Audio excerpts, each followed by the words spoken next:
अस्सलामु अलैकुम and welcome to this channel Aamir Nadeem Shaikh. मैं आमिर नदीम शेख आपकी खिदमत में हाज़िर हूँ। We are moving towards another session and this will be the first session for that topic we are going for, and that is art of public speaking, art of presentation. आपको ज़िंदगी में हो सकता है कई बार लोगों के सामने खड़े होकर बात करने का मौका मिला हो, या कम से कम आपने ऐसी महफ़िल, ऐसा सेशन ज़रूर अटेंड किया है जिसमें आप दूसरों को सुनते हैं एज ऑडियंस। तो हर ऑडियंस इवेलुएट करती है और अपनी जजमेंट और रिमार्क्स देती है कि क्या फिट आदमी है, ऐसे बांध के रखा सब लोगों को, किसी की ज़रूरत नहीं हुई इधर उधर देखने की। समझ रहे हैं बात आप? या फिर बंदे कहते हैं क्या यार मुसीबत में फंस गए हैं, पता नहीं ये बात कब ख़त्म होगी। आप सोच रहे होते हैं 20 मिनट गुजर गए हैं और बुरे प्रेजेंटर के सामने आपको लगता है 20 मिनट, आप घड़ी देखें तो 5 मिनट गुजरे होते हैं। तो आपको कैसा प्रेजेंटर बनना है, या ऐसा प्रेजेंटर बनना आपके ख़्याल में ज़्यादा बेहतर नहीं है who has the sense and has the art to sense the pulse of the audience। हाँ जी, आपको पता होना चाहिए। और गालिब ने कहा कि देखना तकरीर की लज्जत के जो उसने कहा, मैंने जाना गोया ये भी मेरे दिल में है। आपकी आर्टिकुलेशन, आपकी कंस्ट्रक्शन उस प्रेजेंटेशन की और आपकी डिलीवरी ये डिसाइड करती है कि आपको कहाँ रेट एंड रैंक किया जाए। आज का हमारा टॉपिक जो है वो टाइप्स ऑफ प्रेजेंटेशन है। अपनी तैयारी और डिलीवरी के हिसाब से प्रेजेंटेशन की 4 टाइप्स होती हैं। इससे पहले कि हम उस तरफ जाएं कि ये 4 टाइप्स क्या होती हैं और कौन कौन से मौके पर आप किस तरह की प्रेजेंटेशन देना ज़्यादा फ़ायदेमंद होता है, हम ये देखेंगे कि प्रेजेंटेशन इटसेल्फ क्या चीज़ है। मैं आपको बताता हूँ जी। अच्छा, ऑडियंस के लिए बहुत सारे लफ्ज़ इस्तेमाल किए जाते हैं, नाज़रीन, हाज़रीन, मुखातबीन, सामीन।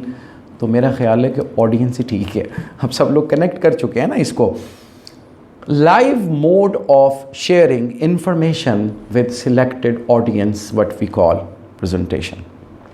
फैक्चुअल इंफॉर्मेशन पास ऑन होती है, एक इसमें सेंट्रल आइडिया होता है, 3-4 मेन पॉइंट्स होते हैं और कोई ना कोई उसका पर्पस होता है, और आखिर के ऊपर टेक होम के तौर पर कोई कोर्स ऑफ एक्शन होता है, कोई फूड फॉर थॉट होता है जो ऑडियंस के जहन में साथ जाता है।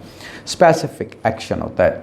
जैसे हम अपनी प्रेजेंटेशन के, हम अपने हर सेशन के एंड पर आपको बताते हैं कि आपका काम क्या है, that is one purpose.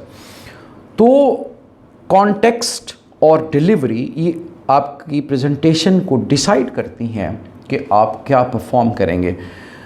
Colleges में, यूनिवर्सिटीज़ में ये बड़ा आम मसला है और बड़ा हल तलब मसला है कि जितने बड़े प्रोफेसर्स होंगे उनके पास नॉलेज ज़्यादा होगा, लेकिन उनकी जो डिलीवरी है वो कनेक्टिविटी अपनी स्टूडेंट्स के साथ पूर होने की वजह से वो वैसे परफॉर्म नहीं कर पाते हैं। किसी भी प्रेजेंटर के लिए क्या पसंद किया जाता है, क्या वो उसकी फॉर्मेलिटी है, क्या वो उसका वे ऑफ टॉकिंग है, क्या वो उसकी ड्रेसिंग है, क्या वो उसकी बर्जस्तगी है, स्पॉन्टेनिटी है, क्या वो उसके जेस्चर, पोस्चर्स और आई कांटेक्ट हैं, क्या वो उसका फेशियल एक्सप्रेशन है, क्या वो उसकी आवाज़ की इंटोनेशन और वॉल्यूम और फ्रीक्वेंसी और प्रोनाउंसिएशन है। दरअसल ये सारी चीज़ें मिलकर एक अच्छी प्रेजेंटेशन को कंस्ट्रक्ट करती हैं। यहाँ तक बात आपके साथ क्लियर है? Be ready to be a good presenter. और आज के टॉपिक की तरफ हम आते हैं। मैं 1 मिनट इसको ज़रा साइड पर रख लूँ। तो बुनियादी तौर पर आपको जब भी प्रेजेंटेशन डिलीवर करनी होगी, आप 4 में से कोई एक टाइप डिलीवर करेंगे। इनको गौर से सुनिएगा, अंग्रेज़ी के लफ्ज़ हैं और अच्छे खासे टंग ट्विस्टर्स हैं, उर्दू वाले उससे भी मुश्किल है, मैं बताता हूँ आपको पहले one by one. Number one we call extemporaneous, this is extemporaneous, Urdu में इसको कहते हैं बरजस्ता या फिलबदी। दूसरा तरीका होता है मैन्यूस्क्रिप्ट, मखतूता, मुसव्वदा, ये पढ़ने के बारे में होता है कि आप लिखा हुआ पढ़ रहे हैं। तीसरा तरीका है उसको हम बोलते हैं मेमोराइजेशन, हिफ्स, ज़बानी या यादाश्त के बलबूते पर। और चौथा तरीका सबसे मुश्किल तरीका है, वो उसको सिर्फ चंद लोग एग्जीक्यूट कर पाते हैं, that's what we call impromptu.